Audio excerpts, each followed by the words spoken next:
بسم الله الرحمن الرحيم. مشاهدينا الاعزاء، مشاهدي قناه الشباب في كل مكان، اسعد الله صباحكم دائما بكل الخير واهلا بكم، وهذا يوم مفتوح جديد نبداه معكم لمتابعه سير عمليه الاستفتاء في مرحلتها الثانيه. تابعنا مع بعض وكنا معاكم في مرحلتنا الاولى من الاستفتاء على الدستور، وكانت يوم السبت الماضي، والنهارده هنفضل معاكم ان شاء الله، وتغطيه ويوم مفتوح وتغطيه كامله ومباشره على الهواء مباشره لمتابعه سير عمليه الاستفتاء على الدستور في المرحله الثانيه. وهيكون معانا ان شاء الله على مدار اليوم اتصالات هاتفيه من جميع الساده المراسلين والصحفيين زملائنا من مختلف محافظات الاستفتاء الثانيه، وهم 17 محافظه، يعني على ما نتذكر منهم الجيزه والمنوفيه والقليوبيه والبحيره ودمياط والاسماعيليه والسويس وبورسعيد وقنا، ويعني اعذروني لو في بعض المحافظات ما عرفناش، ولكن هيكون معانا ان شاء الله مراسلين من مختلف المحافظات ليتابعونا ويطلعونا على اخر واهم التطورات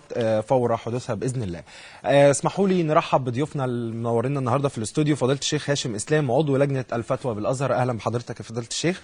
ومعانا ايضا الدكتور احمد الخولي الامين العام المساعد لحزب العمل الجديد. اهلا بحضرتك يا دكتور. ومعانا ايضا سياده المستشار اشرف عمران المستشار القانوني والمحلل السياسي. اهلا بحضرتك سياده المستشار. ويعني خلونا نبدا من عند سياده المستشار، وعايزين يعني ناخد راي حضرتك في عمليه الاستفتاء النهارده، يعني وخصوصا ان احنا تقريبا ساعتين ونص وبدات جميع ابواب اللجان تفتح ابوابها امام المواطنين للاستفتاء على الدستور، فراي حضرتك ايه في سير المرحله الثانيه من الاستفتاء النهارده؟ بسم الله والحمد لله، وأصلي وأسلم على رسول الله. اليوم هو أحد الأيام العظام في تاريخ مصر. هذا هو أول دستور يصنع على أعين المصريين، دستور ليس منحة من ملك أو من رئيس، دستور لا يصنع في الغرف المغلقة، دستور شارك أكثر من 500,000 مصري في صنعه بآرائهم ومقترحاتهم، دستور جاء عن طريق جمعية تأسيسية منتخبة من الشعب، وهي تعتبر على درجتين، الشعب انتخب نوابه والنواب انتخبوا أعضاء الجمعية. قامات وقمم نحسبها عند الله أنها مخلصة لدينها ثم لوطنها، هم هؤلاء الذين بقوا للنهاية. أما الآخرون فهم أصحاب يعني أجندات خاصة و يعني أسلوب مناوئ للحكم أو متطلبات شخصية ومتطلبات شخصية وأجندة شخصية. يخرج الشعب اليوم ليصنع دستوره تحت شعار الشعب يقول، الشعب يقود، الشعب يقرر، الشعب يقود. الشعب هو الذي يقول كلمته، الشعب هو الذي يقرر حياته بنفسه ويقرر المنهاج الذي سوف تسير عليه الدولة في الفترة المقبلة.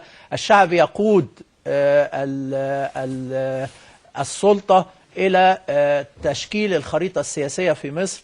الدستور هو الأساس، الدستور كلمة فارسية تعني الأساس. أي إصلاح سياسي يبدأ بالدستور. كون الشعب يخرج اليوم ليقرر دستوره، إذن هذه هي اللبنة الأولى للإصلاح السياسي في مصر.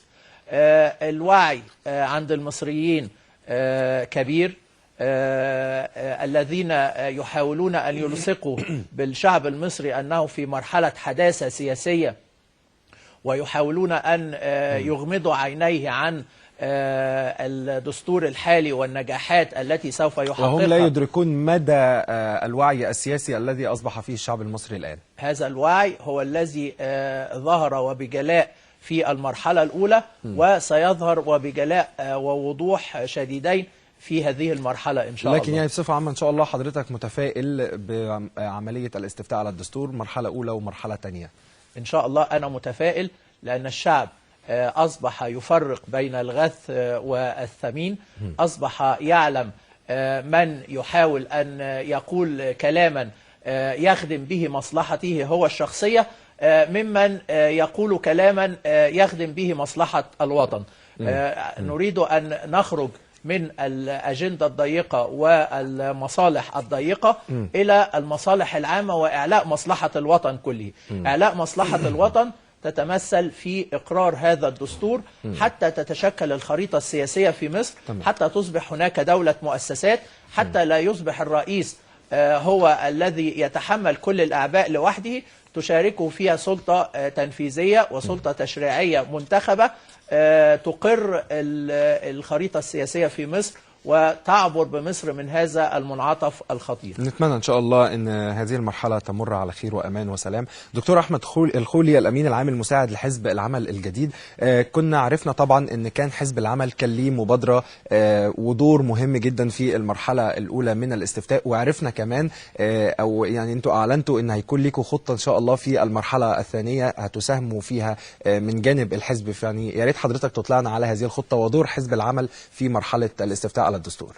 بسم الله الرحمن الرحيم. أشكر حضرتك على هذا اللقاء والذي جمعني بهذه النخبة الصالحة. شكرا.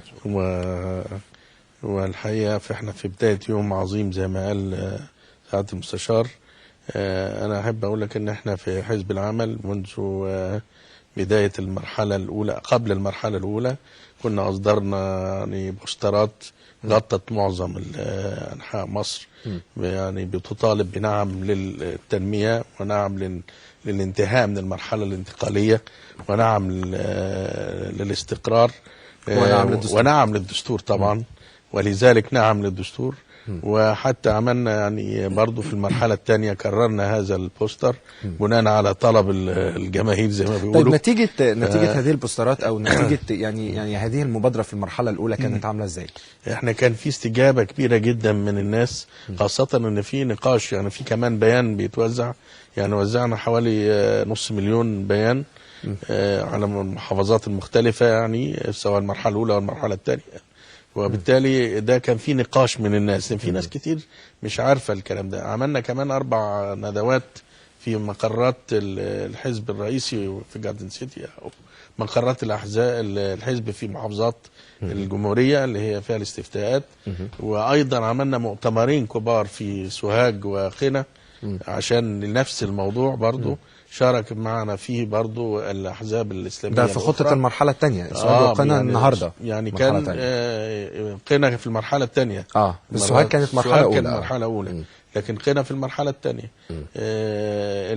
شارك لجان الحزب في مختلف المسيرات اللي كانت بتدعم الموافقة على الدستور، خاصة في محافظة الأقصر اللي كانت فيها يعني نسبة من يعني ان كانت في ناس معارضة للدستور. أصبحت بإذن الله تعالى إن شاء الله تشوف في النتائج، مش الفضل يعني اللي فقط لحزب العمل، ولكن الفضل لكل المخلصين في هذا الوطن اللي بينوروا الناس على ويكشفوا كل الأكاذيب اللي كانت بتحصل في الإعلام. يعني الفضل كله لله طبعا في الأول لله سبحانه وتعالى. تمام.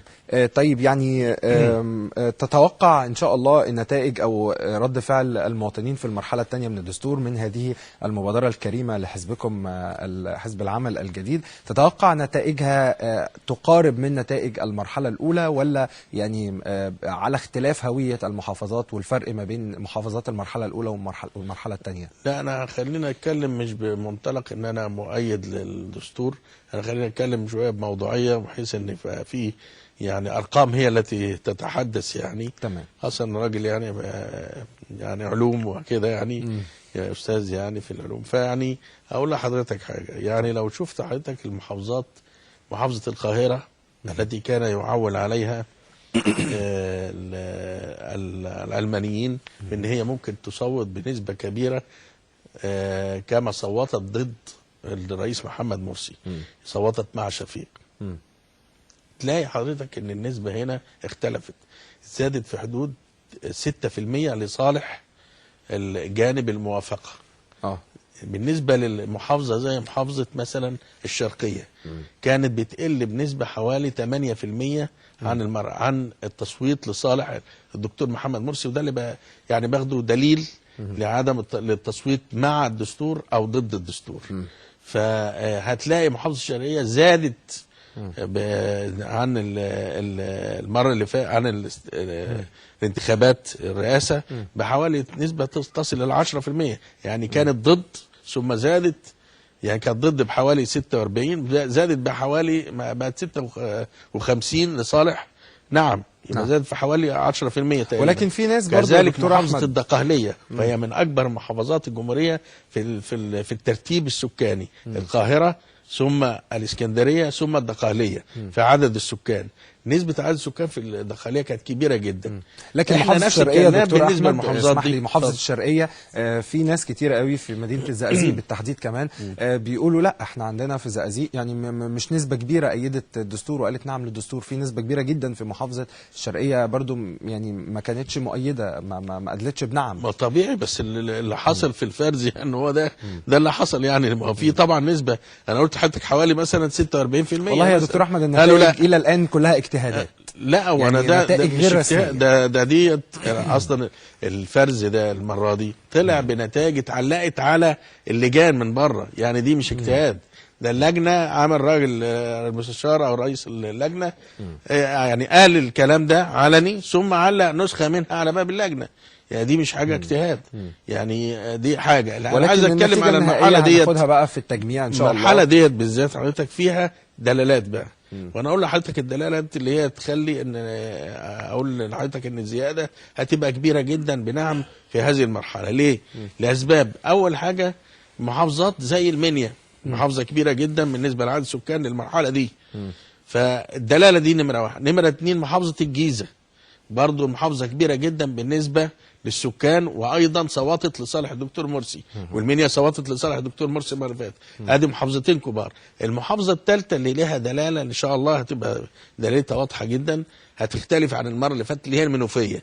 برضه فيها عدد سكان لا بأس به، لكن ان شاء الله زي ما صوتت ضد الدكتور مرسي المره اللي فاتت ان شاء الله هتصوت مع الدستور هذه المره، وان شاء الله نتقابل مره بعد كده واقول لحضرتك ان شاء الله يا فندم. تشرفنا وتنورنا دايما، وبنسعد بلقائكم دائما في قناه الشباب.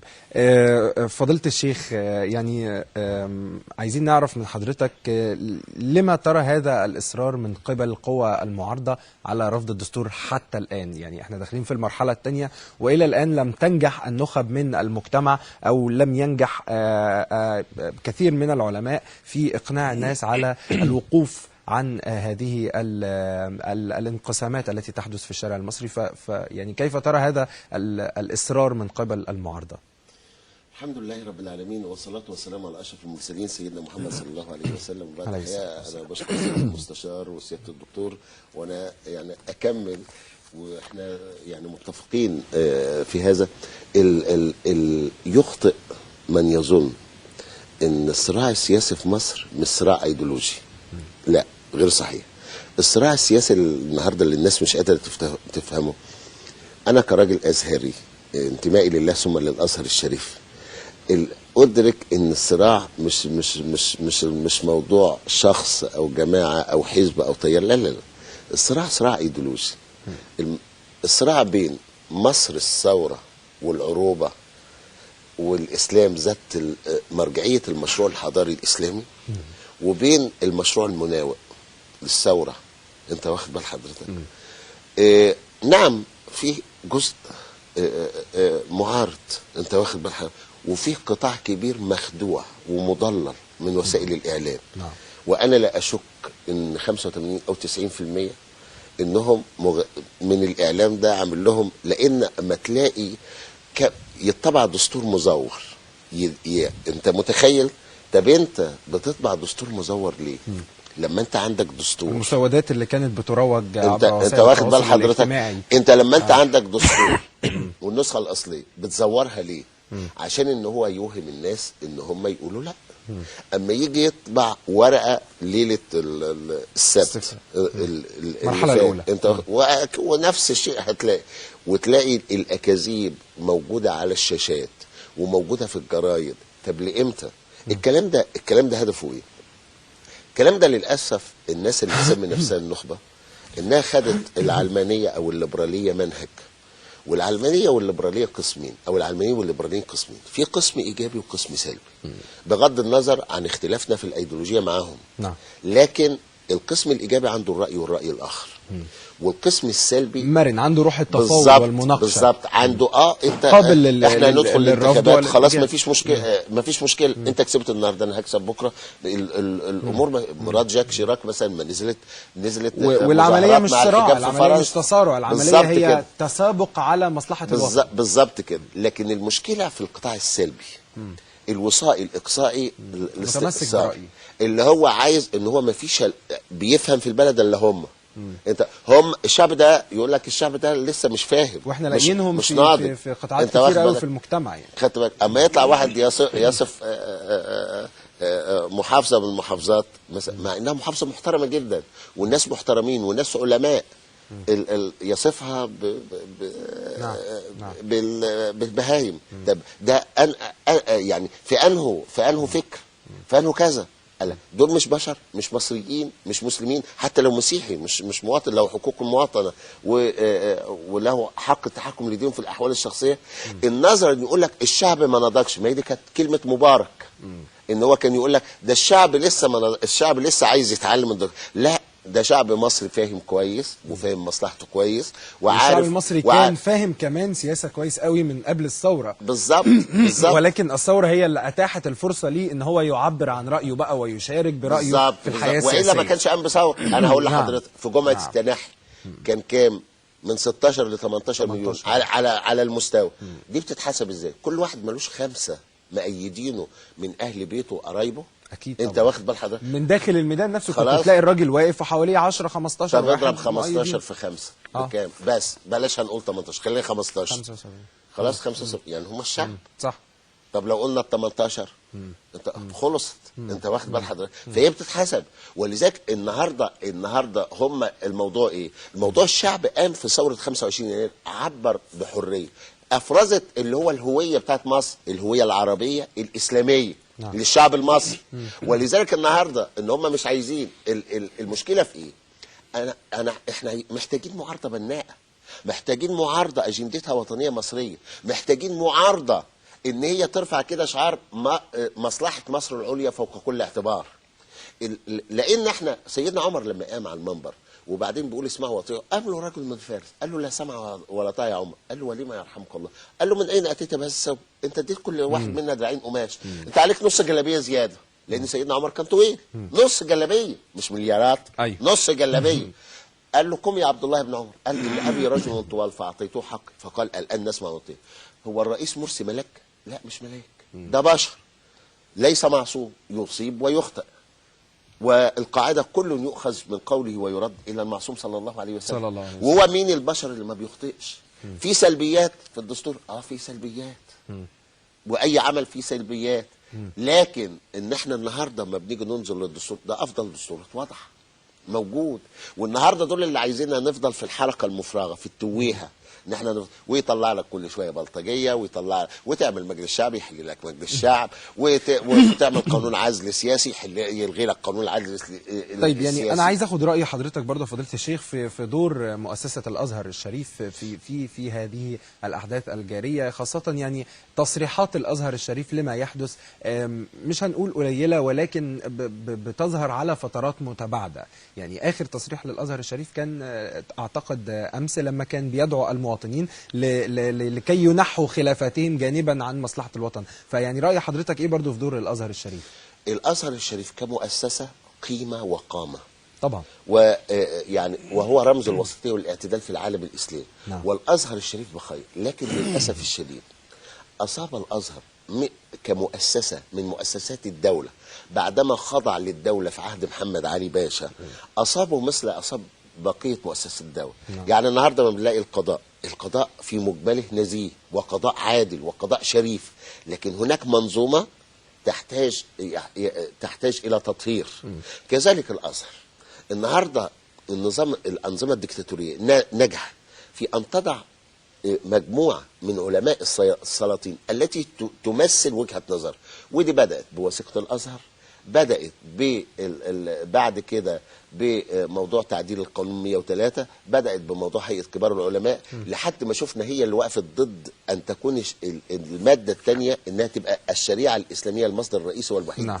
لكل تشريع وتقنين، زي ما عملها الدكتور عبد الحليم محمود في الدستور مع كبار علماء الازهر. بل ان احنا شفنا ان الاتجاه الرسمي للازهر الموجود في اللجنه التاسيسيه هو اللي رفض مرجعيه الازهر العلميه. انت واخد بال حضرتك؟ بل ويخرج مجمع البحوث علينا ويرفض، يقول ايه، يطالب الرئيس بتجميد الاعلان الدستوري. فاحنا بنقول لا، نتمنى من قياده الازهر الرسميه انها تكون على مستوى الحدث، وانها ترتقي، لان علماء الازهر الاجلاء بخير. يعني حضرتك بتوافق الرأي اللي بيقول ان الازهر يعني غير متفاعل بصورة كبيرة مش او الازهر، بشكل، انا عايز افرق بين حاجتين. الازهر بخير ومتفاعل وعلماء موجودين وموجودين في الشارع. هو الشيخ احمد محلاوي ده ايه؟ معلم ازهري. نعم. انت واخد بال حضرتك؟ علماء الازهر ما شاء الله منتشرين ومغطيين. امال القصور في ايه؟ القصور في الاداره. نحن بنطالب الاداره انها تكون على المستوى الحدث. تمام. سيادة المستشار، يعني دي النقطة اللي حضرتك ممكن تفيدنا فيها قوي.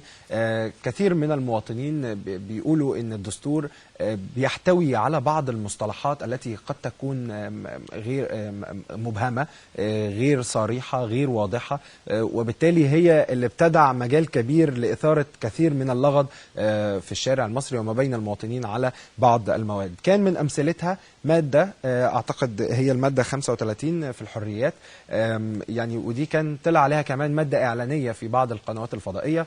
المادة اللي هي يعني على حسب ما فهمناها، يعني وحضرتك هتوضح لنا، المادة اللي هي بتقول يعني ان المواطن ممكن يحتجز لمدة 12 ساعة دون معرفة أسباب احتجازه. فيعني حضرتك يا ريت تشرح لنا طبيعة أو حقيقة هذه المادة، وكمان تدينا بصورة عامة رأي حضرتك إيه في مصطلحات وبنود الدستور.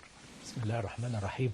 أولا عايز أوضح للإخوة جميعا أن المعاجزين في الدستور أنا يعني أشبههم بالذين قالوا أخرجوا قوم لوط إنهم قوم يتطهرون. أخرجوا آل لوط إنهم أناس يتطهرون. شكرا فضيلة الشيخ، معلش. لا ربنا يبارك فيك. الله يكرمك. فيعني بيعيبوا على الدستور أنه طاهر وفقط، أما أن يكون هناك شيء ملموس يعارض من أجله ومواد معينة يقولون أنها لا تصلح أو أين لا تصلح أو أين النص الذي هم معترضون عليه، لا، إنها معارضة منهجية من أجل المعارضة على طول الخط.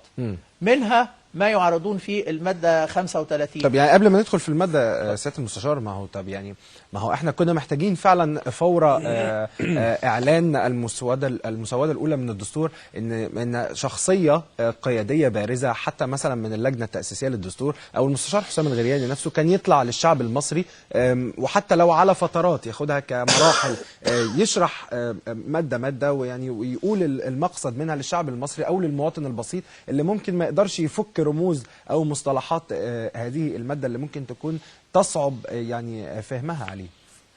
هذا ما حدث بالفعل. اللجنة التأسيسية كان لها فرع في حوار مجتمعي، كانت يعني تتولى شرح المواد الدستور، والقنوات الفضائية الإسلامية كانت تأتي بأناس نحسبهم على خير يقومون بشرح هذه المواد شرحا وافيا، وقناة صوت الشعب دعك من القنوات الضالة المضلة، سحرة فرعون، أهل المدح والردح، القنوات التي تقلب الحق إلى الشك والرماد إلى أسود.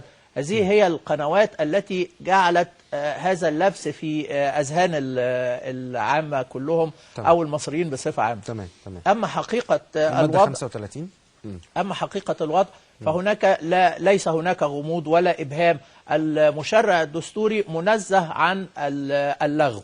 كل نص دستوري له مدلول معين يعبر عنه، لا يتخطاه إلى مدلول آخر، ولكن هم يحاولون أن يقلبوا الحقائق بنسبة 360 درجة في مواد كثيرة جدا، منها هذه المادة.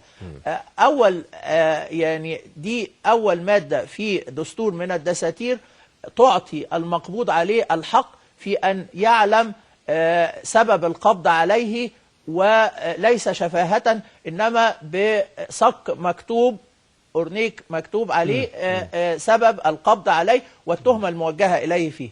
وتفتكر ده حضرتك بيخلص بسرعة؟ طب هو ممكن ياخد هنا في وقتنا ده وفي ظروفنا دي ممكن ياخد ال 12 ساعة فعلا؟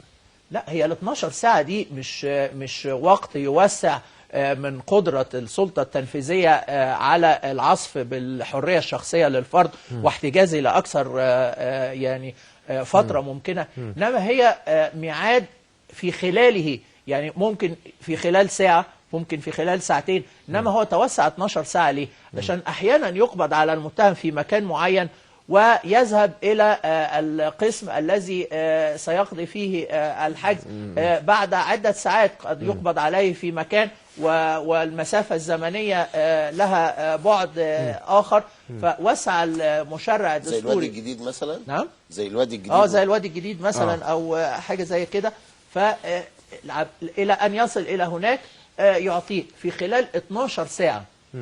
تمام. انما هو مش هيستبقي 12 ساعه وبعد كده يديله، لا، هو في خلال 12 ساعه. ثم ان هناك ضمانه معينه، وهي انه عندما يقبض عليه لن يصادر النقال خاصته الموبايل بتاعه او موبايله، فيجوز ان هو يتصل بذويه، وأعطى الدستور ضمانة أنه ليس له حق التظلم لوحده وإنما لذويه التظلم. فإذا اتصل بعد 5 دقائق من القبض عليه وعلم أهله سوف يقومون بالتظلم مباشرة. وأعطى القانون رجال القضاء التفتيش على أماكن الحجز والسجون لاستكناء إذا كان هذا يعني بأمر قضائي أو بغير أمر قضائي. هذه ضمانة للمتهم وليست عصفا أو قيدا على حريته. ثم أن الدستور جعل هناك جريمة، وهي جريمة القبض بدون وجه حق، وتلتزم الدولة بالتعويض عن القبض على أي مقبوض عليه بدون وجه حق. إذن صاحب السلطة التنفيذية أو القائم على السلطة التنفيذية عندما يتوجه للقبض على شخص معين لن يقوم بالقبض عليه إلا إذا تأكد أنه يعني هذا الإجراء هو إجراء سليم 100%. ما كان يحدث في الماضي هذا أمر قد انتهى وولى إلى الأبد.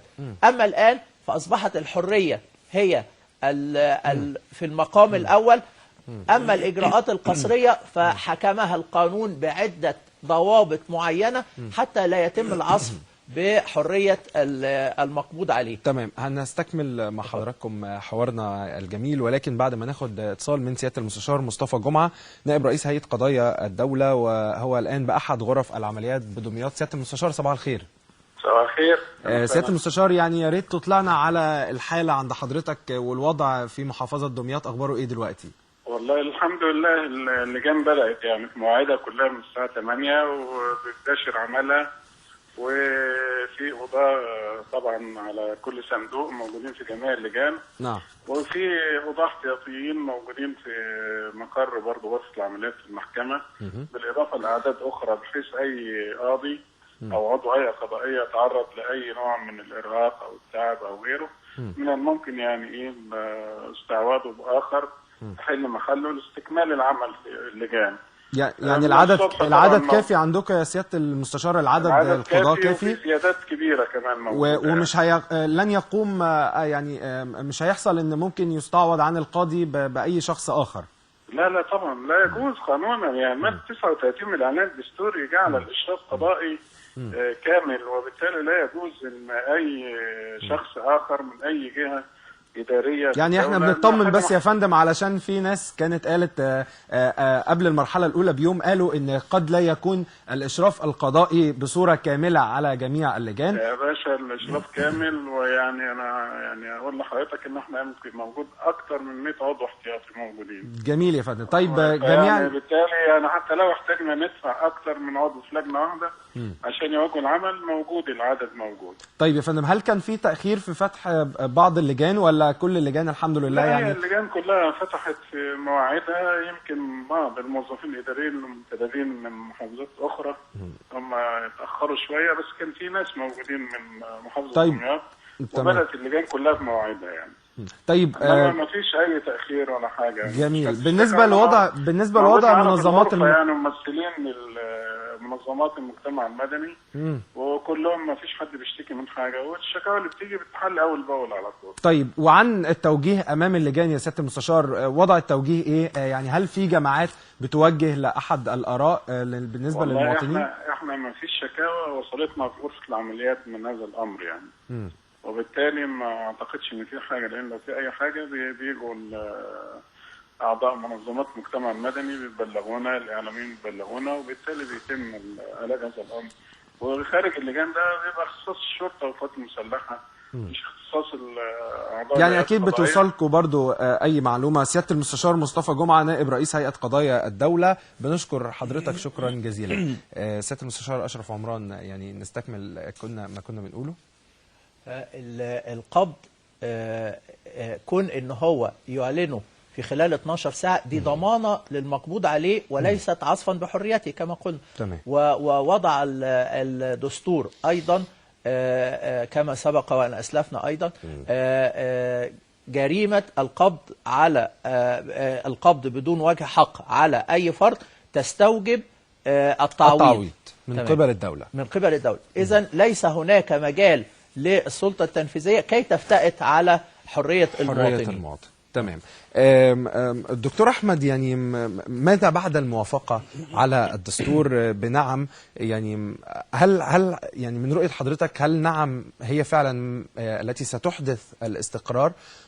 وإذا كانت النتيجة بلا، فكيف سيكون عدم الاستقرار؟ أنا أقول لحضرتك، هو طبعا احنا بنطالب بنعم عشان المرحلة الانتقالية طالت أكثر من اللازم. يعني الثورة داخلة على 2 دلوقتي، بعد يعني أيام هيبقى 2 يعني، وده فترة انتقالية تعتبر طويلة. يعني فطبعا الشعب عانى من كده، خاصة الناس كانت يعني في بعض الناس فاكرة ان هو النهاردة تخلصنا من الطاغية مبارك وتاني يوم هيحصل رخاء وحاجات زي كده. فيعني شفنا مسألة المظاهرات الفئوية اللي كانت كترت بشكل كبير جدا، وكانت بتنتقل من مجلس الوزراء لمجلس الشعب دلوقتي الاتحادية، مش عارف حاجات زي كده. طبعا لان طبعا في الناس البسطاء حاسس ان هو حقه من الثوره لسه ما خدوش. هو طبعا مش كل الناس فاهمه ان هذه الحقوق يعني بيترتب عليها واجبات. نعم. وبالتالي من واجباته ان هو يصنع الحياه السياسيه في مصر، او يشارك فيها، ويشارك في صنعها، يشارك في صنعها يعني. فبالتالي وجود الناخبين في الاستفتاء المرحله اللي فاتت، وان شاء الله المرحله دي النهارده، وايضا في انتخابات مجلس الشعب القادمه، هو ده صنع الحياه السياسيه التي يراها الشعب مناسبه له.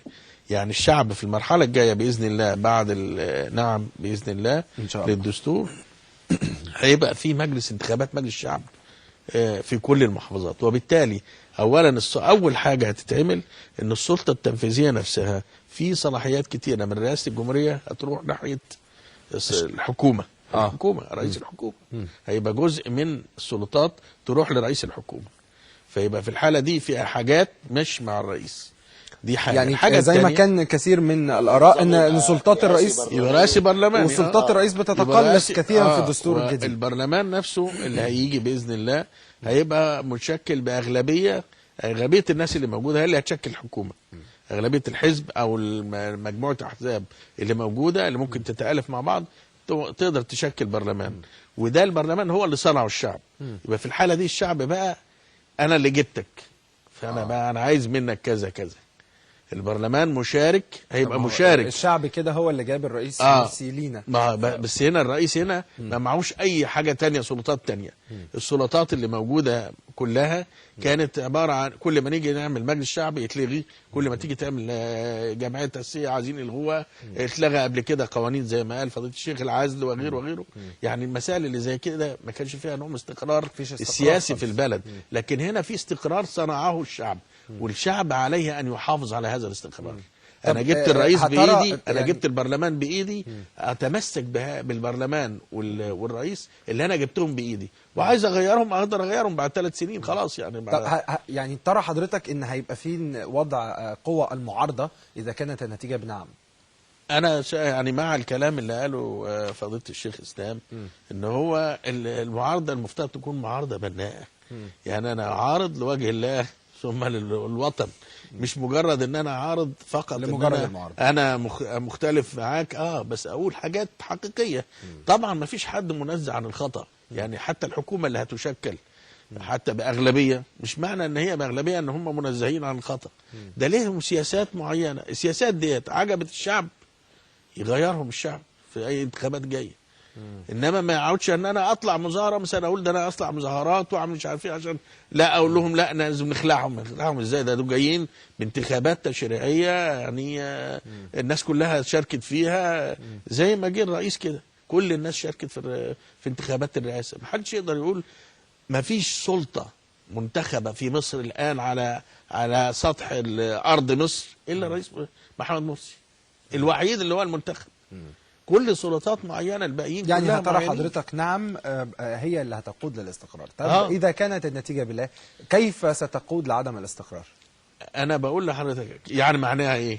لو الناس هنقعد نستنى نعمل جمعيه تاسيسيه من تاني تاخد لها مثلا 2-3 تمام، وبعدين نعمل دستور تاني 6 شهور او 7 شهور زي ما يقولوا، دخلنا في 9 شهور. تمام. وبعد كده نعمل استفتاء على الدستور نخش خشينا في سنه كمان. بعد كده نعمل انتخابات مجلس الشعب تاخد لها كمان 3-4 شهور كمان، دخلنا في سنه ونص يعني، ولسه كمان مجلس الشورى على النظام الجديد. ففي الحاله دي انت داخل في سنتين تاني. هل يتحمل الشعب المصري اللي بيعاني ويعاني الاقتصاد بتاعه سنتين اخريتين في هذا يعني القلق والاضطراب؟ طب اسمح لي ارد بلسان الطرف الثاني، او اسمح لي ان انا اعبر لحضرتك عن راي الطرف الثاني. الطرف الثاني بيقول اذا كانت النتيجه بلا احنا عندنا استعداد نستنى 5 سنين كمان، تمام، على ما يجي دستور يناسبنا ويكون ملائم لينا، ولا اننا نطلع بكره بحياه جديده وبدستور جديد وبمجلس شعب جديد، وتكون السلطه والحكم في يد فصيل واحد من الشعب او قوه او تيار سياسي معين من الشعب. حكايه ان انا استنى دي انا مش مستني قدام محطه المترو.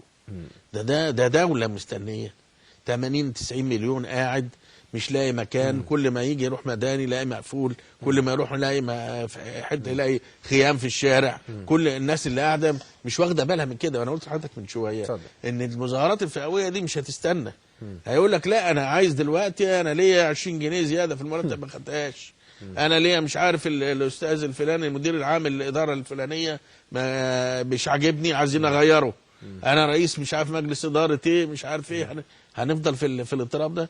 السياحه اللي ما بعدش تيجي، القلق اللي احنا، الاقتصاد نفسه في مصر يعني انتاج فين الانتاج؟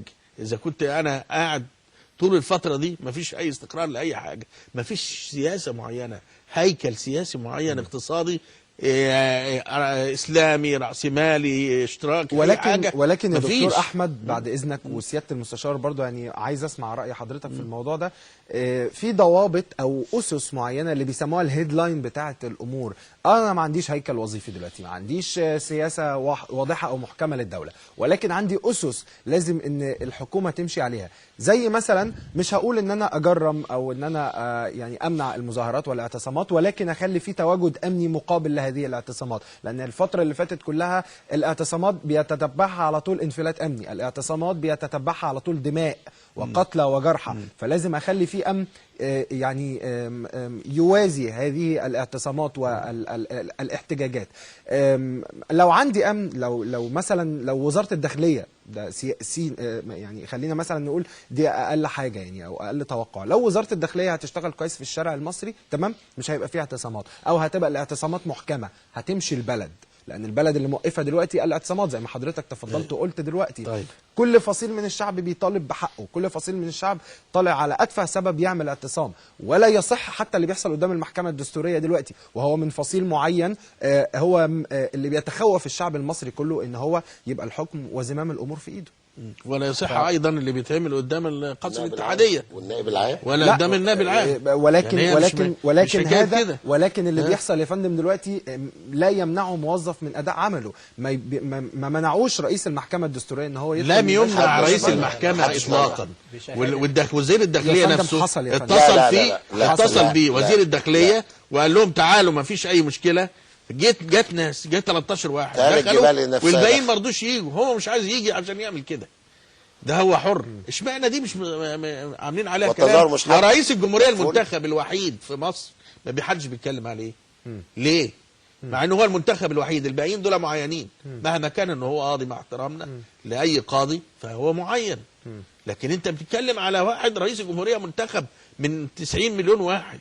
ازاي بتمنعه عن اداء عمله؟ الحاجه الثانيه يا سيدي ايا كان هو ب 50 مليون زائد ب 30 مليون زائد واحد من كل الشعب. هو رئيس لل90 ولكن ما انتخبوش ال90. انتخبوه 32 واحد ولا لا 32 مليون واحد. مش دول كلهم بغض النظر اللي انتخبوا واللي ما انتخبوش. لا انتخبوه كله نزل. وحد قال لك ما تنزلش؟ الباقيين ما حد منعهم ان هم ينزلوا؟ ما حدش منعهم. انزل وعبر. الحاجه الثانيه ان حضرتك بتقول الداخليه والكلام ده، الداخليه نفسها هي برضه شعر ان مفيش استقرار، فعشان كده بتعمل الحاجات اللي زي كده. ما يشتغل مره ما يشتغلش مره، ايه اللي يتعبه؟ ايه اللي يخليه ينزل ويتعب نفسه وكلام؟ برضه شعر ان مفيش استقرار. انما لو في حكومه قائمه وعارف انها هتجازيه هيشتغل غصب عنه، لان هو برضه بني ادم وعايز برضه ياكل عيش واسرته عايزه تبقى موظفه. لكن دلوقتي لا، هو لما انا بقول لك اهو، بقول لك مفيش حكومه محدش يعمل لها حاجه. مفيش حكومه قويه، مفيش قانون الثوابت، مفيش حاجه، مفيش استقرار في اي حاجه حضرتك. طيب اسمع راي حضرتك فضيله الشيخ هاشم، اتفضل. اربط لي بين ثوره 24 اغسطس المزعومه وبين اللي حصل. وما يطلع احمد شفيق ويقول لك دي ثوره على ثوره 25 يناير المزعومه. في مؤامره على البلد. اللي بيحصل هنا استخدام السلاح ده، انت بتتظاهر ولا بتستخدم سلاح؟ اللي حصل ايه قدام الاتحاديه؟ مين اللي ضرب التاني؟ خلاص، مين اللي استخدم السلاح؟ مين اللي عايز الفوضى؟ مين اللي عايز البلطجه؟ سعد الدين ابراهيم اهو الراجل مش في التيار الاسلامي، وقال لك لا يمكن التوافق على الدستور. هو الناس اللي قعدت في الدستور دي قعدت كام شهر؟ اللجنه مش 6 اشهر، قعدوا 5 اشهر يناقشوا ويقترحوا ويعدلوا ويأيدوا والكلام ومقررين، والاخر خلاص عشان اتفقوا على حاجه كانت النتيجه انسحبوا من الدستور. النهارده احنا عندنا بلطجه سياسيه وبلطجه اعلاميه وبلطجه في كافه المستويات. النهارده في ناس عايزه تسقط البلد. النهارده دي ناس مش همم، هم عايزين. هو النهارده هو معترف النهارده مش يقول لك اصل الرئيس مش جاي بكام 50%. انتخاب لا، ده 50% زائد واحد بقى رئيس لكل المصريين، رئيس للكل. انتهت 50% زائد واحد رئيس لكل المصريين. أيوة ولكن يعني فقهاء دستوريين يقولون ان دستور للمصريين ب 50% زائد واحد. استنى بس، مش دستور. هرجع للنقطه دي يعني، لان انا هتكلم عن الدستور تاني. ولكن فعلا بعد ما ناخد اتصال من الدكتور مصطفى الشلبي، مسؤول الدعوه لجماعه الاخوان المسلمين بدمياط. السلام عليكم يا دكتور مصطفى. وعليكم السلام ورحمه الله وبركاته. اهلا بحضرتك يا فندم. يا مرحبا يا فندم، انا بكلم حضرتك من دمياط. يا فندم، يعني عرفنا ان حضرتك كنت بتتفقد وبتتابع سير عمليه الاستفتاء في المحافظه، يعني ايه الاحوال واخر الاخبار عند حضرتك؟ واحنا في دمياط عندنا 856 لجنه متقسمين على 5 مراكز: بندر ومركز دمياط وفرسكور والزرقاء وكفر سعد. تمام. عدد الناخبين 850,000 صوت. ايوه. بزياده 36,000 صوت عن انتخابات الرئاسه. الحقيقه الاقبال كان في انتخابات الرئاسه حوالي 57%، يعني اكثر من 400,000 صوت. تمام. كل اللجان الحمد لله اللي هم 856 بدأوا في موعدهم الساعه 8، الا فيه لجنتين. لجنه 13 في فرسكور اتاخرت حتى الساعه 9:30. والقوات المسلحه الحقيقه القايمه على تامين اللجان. وكان بسبب ايه؟ كان بسبب ايه التاخير ده يا دكتور مصطفى؟ الحقيقه تاخر القاضي. والقوات المسلحه لما القاضي حضر صممت على مشاهده هويه القاضي، وقاموا بتصوير كشوف الناخبين، وبدات اللجنه تمشي بصوره طبيعيه. وفي لجنه اخرى في كفر الميسره برضو تاخرت للساعه 9:30. انما باقي اللجان الحمد لله كل اللجان ماشيه بانتظام مع توافد اعداد غفيره جدا. كنت هسال حضرتك عن الاقبال كمان يا دكتور مصطفى. نعم. يعني كنت هسأل حضرتك عن الإقبال كمان بس حضرتك أجبت يعني. نعم، يعني في توافد، يعني في طوابير طويلة، يعني أنا واقف قدام لجنة قدامها طابور، يعني في لجان ثانيه طوابير كبيرة جدا سواء نساء أو رجال. الحقيقة الطوابير كلها يعني فيها هدوء وفيها رقي وفيها حضارة، فيها اللي هيقول لا وفيه اللي هيقول نعم، مفيش أي اختلاف ما بين أي حد والتاني. يعني ده الصورة الحضارية بتاعت الشعب المصري اللي هم اخوات، ان انا هقول نعم، اللي جنبي او اللي قدامي هيقول لا، مفيش بيننا اي مشاكل خالص، لان احنا يعني معروف ان اللجنه اي لجنه من اللجان هم اهل الحته، واهل الحته اخوات، وقد نختلف في الراي، انما في الاخر خالص احنا مصريين، في الاخر خالص احنا جيران، في الاخر خالص احنا اخوات، الكل متفق يعني ان احنا الكل هيقبل نتيجه الصندوق طبعا. سواء كانت بلا سواء كانت بنعم، عشان يعني الكل متفق ان نتيجه الصندوق هي الفيصل، اللي كل هيحترم كلمه الصندوق. ثقافه الصندوق الحقيقه الحمد لله بدات تنتشر بين المواطنين في مصر. الصوره اللي سبقت يوم الاستفتاء من ان في تنازع، انا ارى انه مشهد اعلامي اكثر من انه مشهد على الارض. الصوره اللي اظهرت بعض الاشتباكات في بعض الاماكن ارى ان هي صوره اعلاميه اكثر من ان هي صوره حقيقه المصريين، ان كان حصل اشتباكات او تلاسن في مكان او اثنين او 10. محافظات مصر ومراكز مصر ومدن مصر وقرى مصر الاف المؤلفه لا يوجد فيها هذا المشهد. الاعلام، انا ارى ان الاعلام يركز على بعض الصور السلبيه اللي بيستنكرها كل المصريين بكل طوائفهم وبكل اتجاهاتهم.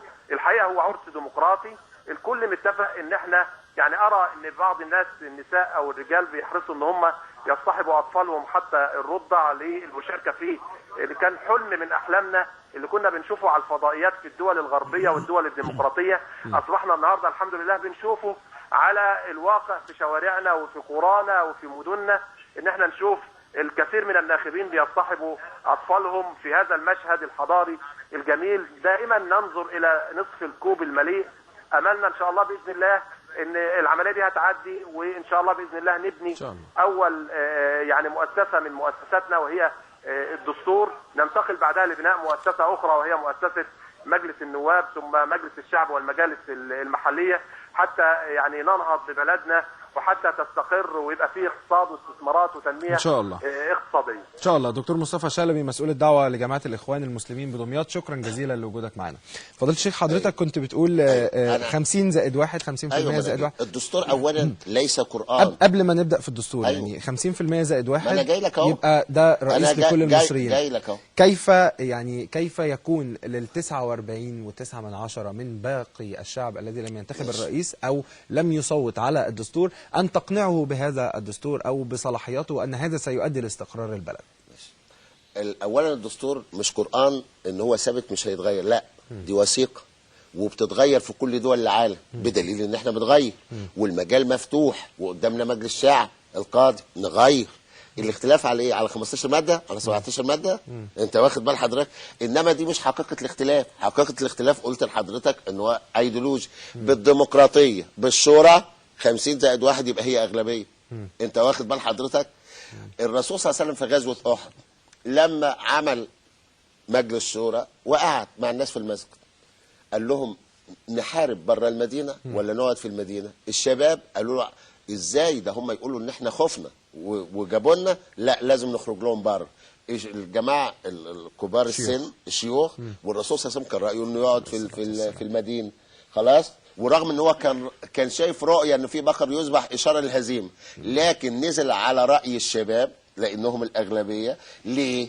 لان تتعلم الامه الشورى والحريه وتهزم في معركه افضل من انها تتعلم الدكتاتوريه وتنتصر. خلاص. النهارده قواعد الديمقراطيه اختلفنا مع بعض، نلجا لمين؟ ليه حاربوا الاراده الشعبيه؟ النهارده الموضوع مش موضوع ليه اصلا قالوا الاستفتاء، لا هم مش دول الخسرانين في سباق الرئاسه اللي بيتزعموا الموقف النهارده، مش دول الخسرانين في السباق. البرادعي انسحب، عمرو موسى خسر، مش دول الخسرانين. انتوا النهارده جايين النهارده بتحاربوا الاستفتاء ليه؟ طب ما تسيبوا اختلافنا، اهلا وسهلا بالاستفتاء. انما بتحاربوا ومظاهرات دمويه وجاي تفتيت على الاراده وكذب ودجل وتضليل اعلامي ممنهج. والله لو ان الحقيقه تذاع، لو ان القنوات الفتنه دي انها جات وبعض الاعلاميين المضللين، طبعا مش كل القنوات، حتى في قنوات مقسومه نصين، لو انهم ذاعوا بيان اللجنه التاسيسيه ووقفوا موضوعيين حياديين لتغيرت النتيجه. ومش احنا اهو لن تقل النتيجه عن 60-65%. انت واخد بال حضرتك؟ اذا اختلفنا لمن نلجا؟ من يحسن؟ نحمل السلاح ونتحارب مع بعض؟ المفروض يكون في دستور. الوقت في دستور، في دستور. استنى بس، الدستور ده احنا ده افضل ما توصل اليه. خلاص. وهم كانوا في اللجنه اللي انسحبوا منها، انسحبوا الاجندات. النهارده الناس دي لو ناس وطنيه بجد، واحنا بنقول لهم بلاش الاجندات الخارجيه، خليكم باجنده مصريه. ارفعوه. اختلفنا مع بعض لمن نلجا؟ يبقى للشعب. تمام، ناخد اتصال ولا نحارب بعض. اسمح لنا هناخد اتصال من الاستاذ عبد الله اسماعيل عضو حزب الوفد بمحافظه الوادي الجديد. استاذ عبد الله صباح الخير. صباح الخير يا فندم. اهلا بحضرتك يا استاذ عبد الله. اهلا بحضرتك. استاذ عبد الله، يعني اخبار سير عمليه الاستفتاء ايه النهارده في المرحله الثانيه، وشايف اليوم عامل ازاي؟ انا في الاول بتقدم بخالص التحيه والتقدير لابناء القوات المسلحه البواسل اللي هم فعلا درع الامن والامان لهذا البلد الامين. في كل وقت وحين نجد ان القوات المسلحه هي فعلا تحت اراده الشعب ومن الشعب والى الشعب. نعم.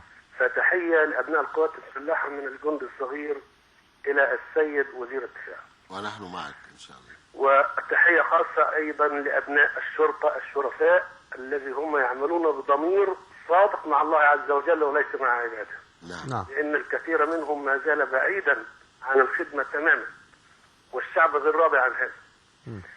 ولكن بالنسبة للعرس ده نقول ألف مبروك لمصر على هذا العرس الديمقراطي الذي كنا نأمل أن نراه قبل أن نموت، وهذه منة من الله علينا. فقد رأينا الحق ظاهرا والباطل بينا وما زلنا فوق التراب في هذا البلد الأمين. تحية لثورة 25 يناير، وأتمنى من الله عز وجل أن يرجع هؤلاء الذين يريدون إحراق مصر وإغراق البلاد في الفوضى والدوامة إلى الحق ولو سعة. آمين. والله لو أنهم أحسنوا الوضوء وكلهم يقولون لا إله إلا الله محمد رسول الله اللي هم رؤوس هذا التحالف، لو أحسنوا الوضوء ووقفوا بين يدي الله وصلوا ركعتين لله اللي عرفوا أنهم مذنبين ومخطئين ومضللين وضالين. من هم هؤلاء؟ أحرقوا مقرات لا عدة لها، أتلفوا مكاتب الجزيرة ومحلات في جاردن سيتي وفي كل مكان. من يحاسبهم؟ وكلهم يمتلكون قنوات في التلفزيون، للأسف الشديد قنوات كلها ضد الحق ومع الباطل دون مجاملة لأحد. وعلى رأسهم تلفزيون الحياة، وعلى رأسهم دون ذكر أسماء ابن الممثلة كريمة مختار. وهؤلاء كلهم وجوههم صفراء وأنياب زرقاء والعياذ بالله. إلى متى يضللون في الشعب؟ ولكن أقول لهم موتوا بغيظكم فسوف يأتي غدا، وإن غدا لناظره قريب، يرونه بعيدا ونراه قريبا. وسوف يقول الشعب كلمة الحق والفصل. ومن هنا نحذر هؤلاء ونقنع جميع شعب مصر من أدناه الأقصى، عندما تصدر نتيجة الاستفتاء الكل يرضى ويسير خلف إرادة الشعب. طب أخبار عملية الاستفتاء إيه يا أستاذ عبد الله في محافظة الوادي الجديد؟ إحنا محافظة كلها ولله الحمد مع الحق ووراء الدستور ووراء الاستقرار ووراء الأمن والأمان، وليس لنا في هذا وذاك، وإنما نحن نسير خلف الركب السليم وخلف الركب السديد كما أمر الله ورسوله. أستاذ عبد الله إسماعيل عضو حزب الوفد بمحافظة الوادي الجديد، شكرا لحضرتك معنا. تسمح لي بالإجابة بس بالنسبة بقى للمسيرات. الشيخ حازم صلاح بسمايل واقف ليه قدام مدينة الإنتاج الإعلامي؟ هل هو منع حد إنه يدخل؟ ما منعش حد إنه يدخل، وإحنا موجودين في المدينة. أنت واخد بال حضرتك؟ وقف لأن الناس اللي راحة الاتحادية هددت إنها تدخل وتقتحم. أنت واخد بال حضرتك؟ الناس اللي راحوا قدام المحكمة الدستورية منعوا حد؟ ما منعوش حد. انت واخد هو مش من حقه يتظاهر؟ ولا المحكمه الدستوريه تفتئت على الاراده الشعبيه وتلغي مجلس الشعب اللي هو انعقد ببيعه مباشره؟ شرعا لا يجوز. قانونا ابطلت تلت اللي هو في المنطق تلت الاعضاء. حكمت ازاي ببطلان المجلس كله؟ طب ولما حكمت، عشان تعرف الموضوع مبيت بليل، ولما حكمت ازاي المجلس المفترض ان هو يحل نفسه خلال 60 يوم، مين اصلا اللي عسكر حوالين المجلس ومنع النواب؟ وازاي الضبطيه القضائيه وحل مجلس الشعب والغاء العدل السياسي والكلام ده كله والغاء اللجنه التاسيسيه في وقت واحد؟ تسميه ايه؟ واللي كان مبيت يوم 2 ديسمبر كان ايه؟ انت واخد بال حضرتك؟ واما يطلعوا يبقوا في السياسه، القاضي مالوش انه ينشئ قانون او يعدل قانون، القاضي بيحكم بقانون. طب القاضي التغول على السلطه التشريعيه ليه؟ النهارده اضراب قطاع من القضاه ليه؟ عن الانتخابات. انت جاي قدام الاراده الشعبيه وجاي تقف. النهارده البلطجه اللي حصلت عند النائب العام داخل وشايل سلاح وبتجبر النائب العام على الاستقاله. ايه ده؟ يعني نسمي ده ايه؟ وبعدين النهارده الاستفتاء ده على فكره استفتاء على الدكتور مرسي وعلى شرعيته، مش خلي بالك، وشرعيته زادت، مش هو كان 52 وشويه؟ طب اتفرج على الاستفتاء هيعدي 60%. انت واخد بال حضرتك؟ يبقى الراجل ده شرعيته زادت ولا لا؟ شعبيته زادت ولا لا؟ الناس. وبعدين هو مش هيسيبك، ده النهارده كونداليزا رئيس نادت بالفوضى الخلاقه ومخطط تفكيك مصر لا يخفى على احد. هل ترى والنهارده محاوله خلق الاوراق، محاوله اثاره فتنه طائفيه، حرب اهليه. هو الحريه هل ترى نشيل السلاح على بعض؟ بعد اذنك فضيله الشيخ، انا عايز اعرف من حضرتك يا سياده المستشار، ما هي العلاقه بين الاستفتاء على الدستور اليوم وبين شرعيه الدكتور مرسي، يعني زي ما ذكر فضيله الشيخ هاشم؟ بسم الله الرحمن الرحيم. شرعية الدكتور مرسي كرئيس للجمهورية لا يقدح فيها أحد. الرئيس جاء على أسنة الديمقراطية، جاء بإرادة شعبية حاكمة، جاء بأغلبية، وعلينا أن نلعب اللعبة بقواعدها. كنا نتشبث بوجود الديمقراطية، ها قد أتت إلينا الديمقراطية. طيب هسمع باقي رأي حضرتك، ولكن اسمح لي أخذ اتصال من دكتور محمد علي بشر محافظ المنوفية. دكتور علي صباح الخير. يا أهلا وسهلا. أهلا بحضرتك يا سيادة المحافظ. عليكم وعلى ضيوفك الكرام. عليكم السلام ورحمة الله وبركاته. أهلا بحضرتك يا سيادة المحافظ. سيادة المحافظ، يعني يا ريت تطمنا على سير عملية الاستفتاء عند حضرتك وأهم استعدادات حضرتك ومحافظة المنوفية لاستقبال هذا اليوم عندكم في المحافظة. الأول بسم الله الرحمن الرحيم، أنا بحيي حضرتك أستاذ أحمد وضيوفك الكرام الدكتور أحمد الفولي والشيخ هاشم والدكتور المستشار أشرف. أهلا بحضرتك. بنحييكم كلكم، وإحنا الحقيقة بنحيي برضو الشعب المصري على إيجابيته والشعب المنوفي بالذات. نعم. لأن أنا شفت إيجابية لم تشهدها المنوفية في الانتخابات والاستفتاءات الأخيرة. نعم. الحال الاستعدادات الحمد لله احنا كنا مستعدين من 10 أيام على أساس إن احنا كنا مرحلة أولى يوم 15، ولما تأخر المنوفية تأخرت المرحلة الثانية أحسننا في هذه الاستعدادات. نعم. احنا عندنا 454 مقر انتخابي و562 لجنة. فتم الاستعداد الجيد وتعيين 4 من كل لجنة إداريين ليكونوا في خدمة اللجنة القضائية اللي تشرف على الاستفتاء. نعم. وأيضا القوات المسلحة استلمت كل المقرات جاهزة امبارح في الصباح الباكر الساعة 8 امبارح الجمعة. وفي تعاون كامل بينهم القوات المسلحة والشرطة في التأمين، ما فيش مشاكل، في تنبيهات من كل الأطراف، ما فيش في أي دعاية قدام اللجان. وبالتالي الامور هذه ازدحام شديد لان الناس من بدري وهي موجوده امام اللجان.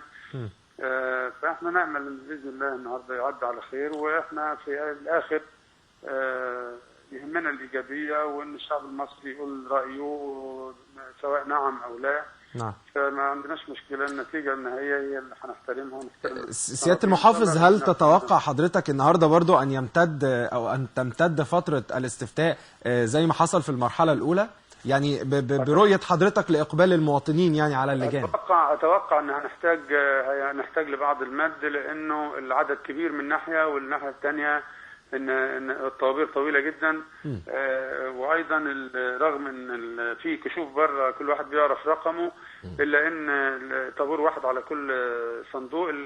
أعداد الصناديق كبيرة جدا تصل ل 6000 و7000، حتى لو كان الحضور 5% 50% مثلا او اكثر شويه، فاكيد هتبقى فوق ال 3000 قدام كل صندوق. فنظن ان قد نحتاج الى هذا، لكن هيحدده طبعا رئيس اللجنه في اخر اليوم على ضوء الاعداد اللي تبقى قدام اللجان في اخر النهار يعني. لكن لو كان في سيوله اكثر، زي ما انا شايف الدنيا بدات تبقى فيها سيوله اكثر دلوقتي، لما كل واحد بيعرف رقمه بيدخل، اتوقع ان يمكن ما نحتاجش، بس الارجح ان احنا قد نحتاج لوقت اطول. تمام. بالايجابيه اللي انا شايفها والاعداد اللي موجوده امام اللجان وطول الطوابير، يعني ده لف حوالين المدرسه بالكامل، مدرسه كبيره جدا، تلاقي الطابور لافف حواليها بالكامل من كل النواحي.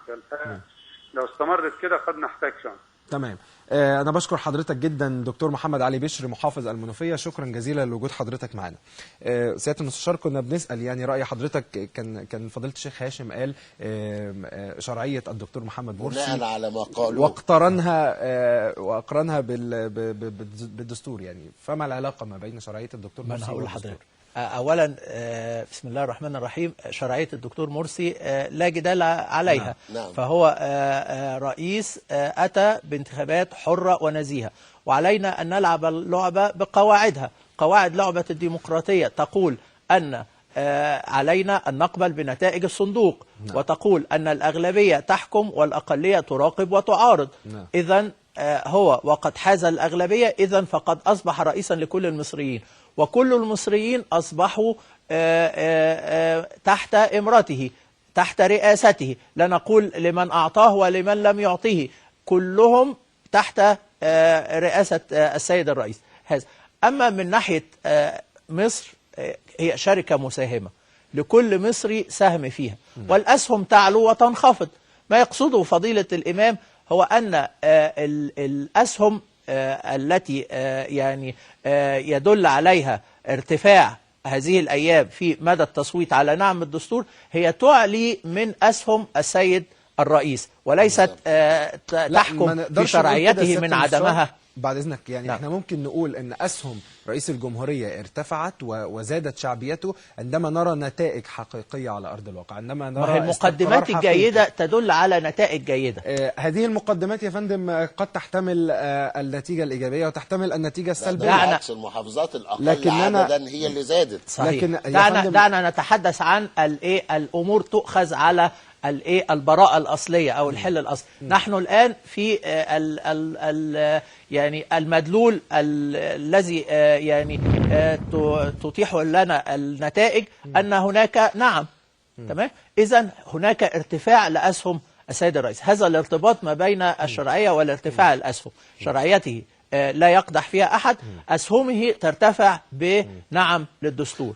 وأقول للذين يحاولون أن يصوروا أن علو نسبة التصويت بنعم أو أقليتها لا تفرق أبدا. ليس هناك فرق بين 99% و51%، بل على العكس.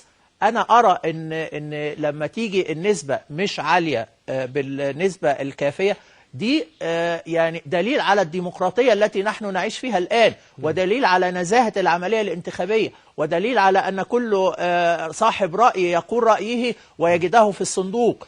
ليس مصنع تسعات راح خلاص، ما عادش فيه التسع تسعات. احنا كنا بنقول ان الاربع تسعات دي يعني مذمومه، دلوقتي اصبحت في 60 واصبح في 40. اذا هناك عمليه انتخابيه حقيقيه، او هناك استفتاء حقيقي، وهناك اراده شعبيه حقيقيه. يجب ان نحمد للنظام القائم أنه أجرى انتخابات أو أجرى استفتاء أصبحت فيه لكل واحد رأيه الذي سيجده في النهاية في النتيجة الانتخابية. إذن نحن أمام استفتاء يسير بخطى ثابتة، نرى ارتفاع لأسهم السيد الرئيس وللمشروع الإسلامي بصفة عامة. أما الأقلية هذه فدعني يعني أوضح لحضرتك وللإخوة جميعا المشهد السياسي بيحدث كيف يسير. هناك 80% مع المشروع الإسلامي، وفي 20% مناوئين للمشروع الإسلامي، ولكن أصحاب 20% يحاولون أن يمارسوا ديكتاتورية الأقلية على هذه الأغلبية. استنادا لإيه هذه النسب سيادة المستشار؟ استنادا لإيه؟ استنادا لنسب مجلس الشعب الأخير. أزيد من 80% للغلبة للمشروع الإسلامي. نعم. هذه تعبر عن الواقع. تمام. لأن دي مؤشر. ثانيا، في ال 20% دول في يعني عايز اقول لحضرتك ان في جهات داخليه وخارجيه تحاول اجهاض المشروع الاسلامي وتحاول اجهاض العمليه الديمقراطيه التي نحن فيها. الله يفتح عليك. يتمثل هذا محاوله هذا الاجهاض في انهم كانت لهم استراتيجيتين. الاستراتيجيه الاولى منع دخول الاسلاميين اصلا ومنع وصولهم الى سده الحكم. عندما فشلوا بفضل الله ومنته ووصل الإسلاميون إلى الحكم، انتقلوا إلى الاستراتيجية الثانية وهي إرباك المشهد الإسلامي، حتى يظن البعض أن الإسلاميين غير قادرين على السير بسفينة الوطن إلى بر الأمان، فيلجؤون إلى إرباك المشهد السياسي حتى يظهرهم بالضعف، يظهر أصحاب المشروع الإسلامي بالضعف. ولكن أقول لهم هيهات، أنتم تقفون على رمال متحركة وأصحاب المشروع الإسلامي يقفون على أرض صلبة.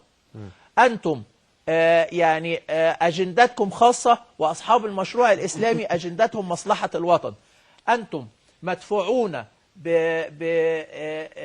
بذاتية المطالب وهم مدعومون ويدعون إلى إعلاء شأن الوطن، فلن تكون لهم أبدا أبدا أبدا أي قيمة على أرض هذا الوطن. إنما هم ظواهر صوتية ليس لها ظهير داخل الشارع. هم جنرالات بلا جنود، جيش يحتوي على قادة ولكن ليس لهم جنود.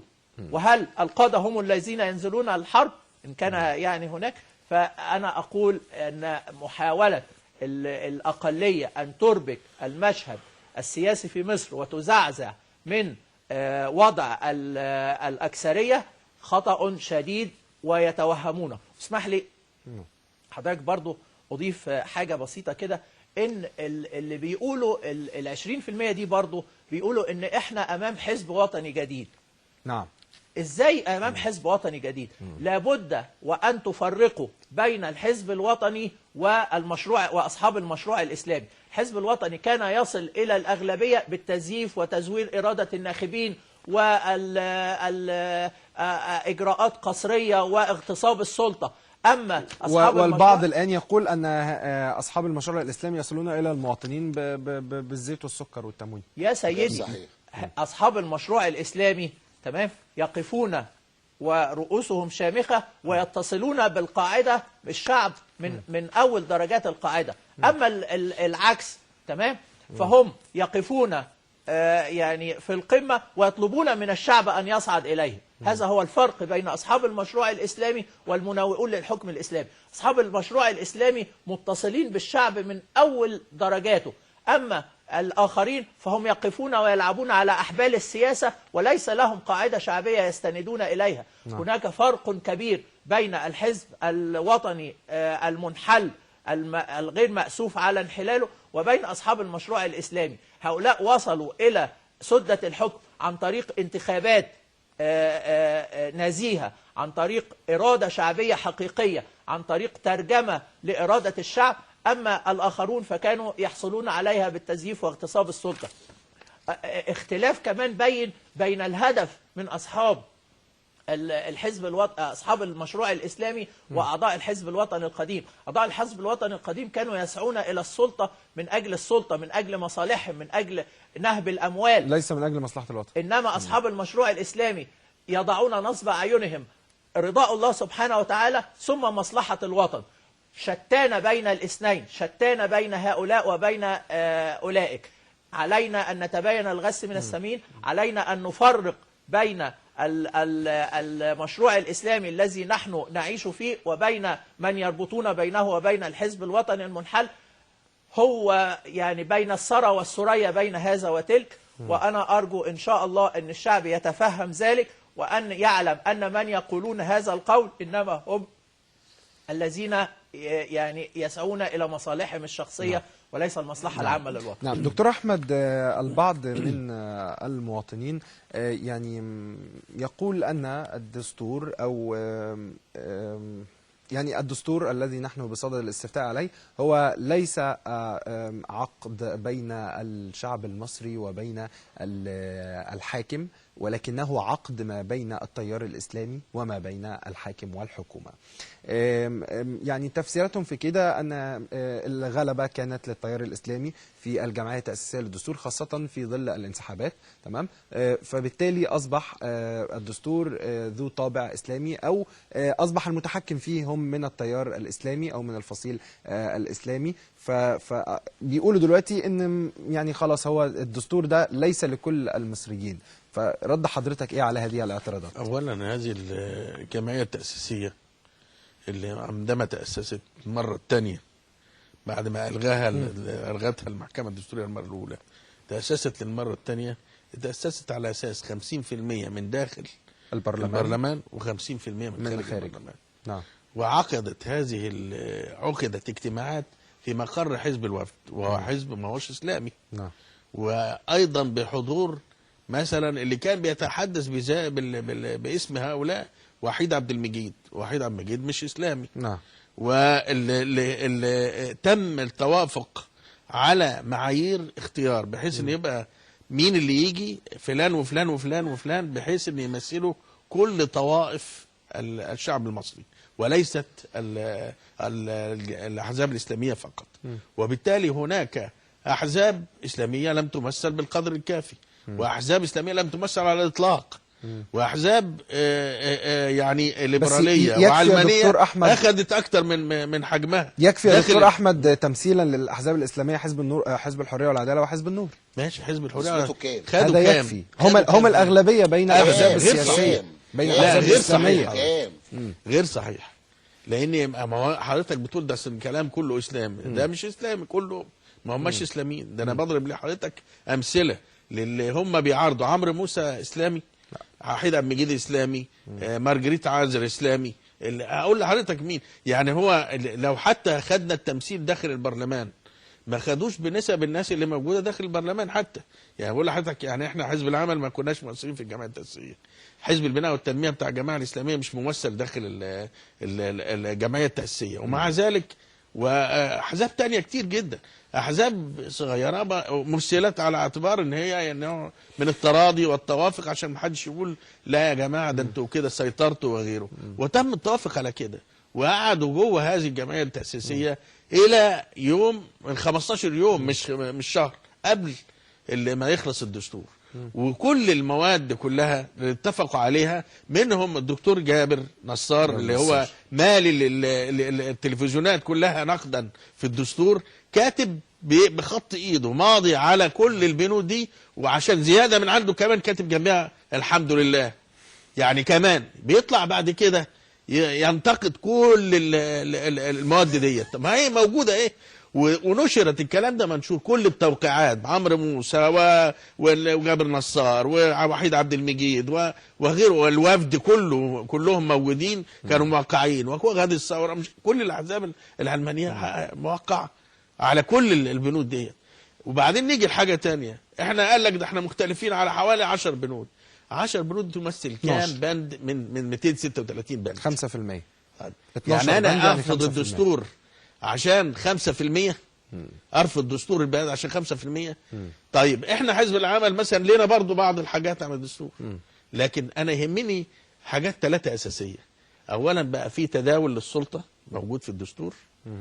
2 ان السلطه الرئيس يقعد مرتين فقط 4 سنين. نمرة 3 في اشراف قضائي على ونزاهه في الانتخابات. هي دي ال3 حاجات. اول مره هيبقى عندنا رئيس سابق. فدي ال3 حاجات الاساسيه. فيما بعد بقى كل الحاجات الثانيه ممكن تحال الى النقاش. دلوقتي كمان زاد كمان ان الرئيس نفسه محمد مرسي قال تعالوا يا جماعه نتحاور في النقاط اللي انتم بتقولوها دي ونشوف لها حل. ده قبل الاستفتاء. نعم. قالوا لا مش هنيجي، لازم تلغي الاعلان الدستوري، ولازم تلغي الاستفتاء، ولازم تلغي.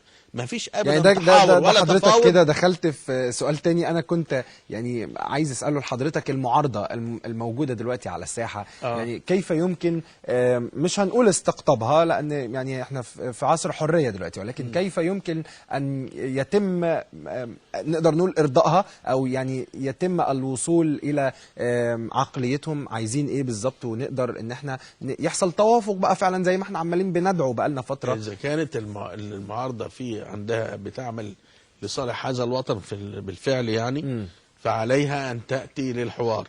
هناك حوار يوم الاثنين يعني بعد بكره دعيت اليه كل كان دعي الى هذا الحوار كذا مره يا دكتور احمد. ما انا بقول لحضرتك اهو تاني يعني حتى بعد الاستفتاء وبعد ما الناس كلها قالت يعني ان شاء الله هتقول نعم يبقى الاستفتاء بنعم باذن الله، برضه بنعم او بلا في لجنه حوار يوم الاثنين. لجنه الحوار ما انا بقول اذا هو حتى لو استفتوا ما راحوش بعض منهم يعني وبعض ما راحوش ليه؟ ايه؟ امبارح ما راحوش ليه؟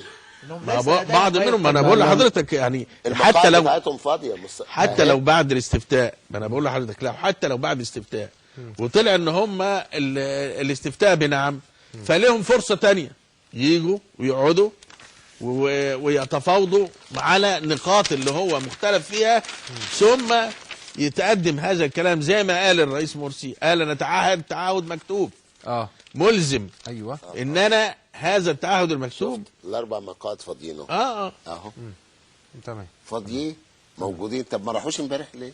يتعهد الرئيس الجمهوريه بان هذه النقاط اللي عليها اختلاف تقدم تعهد مكتوب عشان يقول لكش ده تعهد شفوي والحاجات زي كده. تعهد مكتوب ان يقدم هذه النقاط الى اول جلسه لمجلس النواب عشان مجلس النواب يعني يتداول هذا الموضوع ويشوف حل في المساله دي. ايه المشكله في ان انا اقعد واتحاور في حاجات لا تمثل الا 5% زي ما حضرتك قلت؟ ما فيش مشكله ان انا اعمل منها يعني مشكله واقول كلام بقى فيه افتراءات كتيره جدا في وسائل الاعلام وافتراءات على الجمعيه التاسيسيه وافتراءات على الدستور نفسه وافتراءات كذب يعني في حاجات مزوره بتتحط وتقال يعني مثلا من ضمنها مثال يقول لك ده الدستور بيقول ان على الرئيس ممكن ان هو يبيع شبه جزيره سيناء. ده غير ده كلام تسليمها يعني ده او تسليم شبه جزيره سيناء في اي وقت هتسلم والكلام ده ما يعني مكتوب ويتقال ويجي المذيع ويحاور عليه. لا احنا والكلام ده مش كله عايزين ناس غير مخول ليها سلطه او غير مخول ليها يعني حق الحديث. احنا عايزين يعني نتمنى لو اي لغط او جدال حاصل ان يعني يظهر شخص مسؤول يطمئن الشعب المصري. الشعب المصري دلوقتي في حاله الى الاطمئنان. استاذ حضرتك في عجاله يا فندم يا سياده المستشار. ان الرئيس هيبيع سيناء. الرئيس اصدر قانون اسمه قانون تنمية سيناء في المادة 8 منه. نعم. يحظر على غير المصريين تملك أي أراضي داخل سيناء. نعم. إذن يعني حجتهم داحضة بالقانون. هناك لغط كثير. نعم. يعني نتمنى إن شاء الله إن هذه المرحلة تعدي على خير. ويعني أنا بشكر حضرتك جدا سيادة المستشار أشرف عمران المستشار القانوني والمحلل السياسي. شكرا لحضرتك. دكتور أحمد الخولي الأمين العام المساعد لحزب العمل الجديد. شكرا لوجود حضرتك معنا يا فندم. فضيلة الشيخ هاشم اسلام يعني نتمنى هنبقى نشوفها إن شاء الله في لقاءات جاية. الشيخ هاشم اسلام عضو لجنة الفتوى والأزهر. شكرا لحضرتك. بشكر وجود حضراتكم جدا معنا. شكرا لكم مشاهدينا الاعزاء على متابعتكم. ما زلنا مستمرين معاكم في يومنا المفتوح وتغطيتنا على الهواء مباشره ان شاء الله لهذا اليوم الديمقراطي الثاني وللاستفتاء على الدستور في المرحله الثانيه. تابعونا وابقوا معنا وتغطيه على مدار اليوم باذن الله. شكرا لحسن المتابعه ونراكم على خير.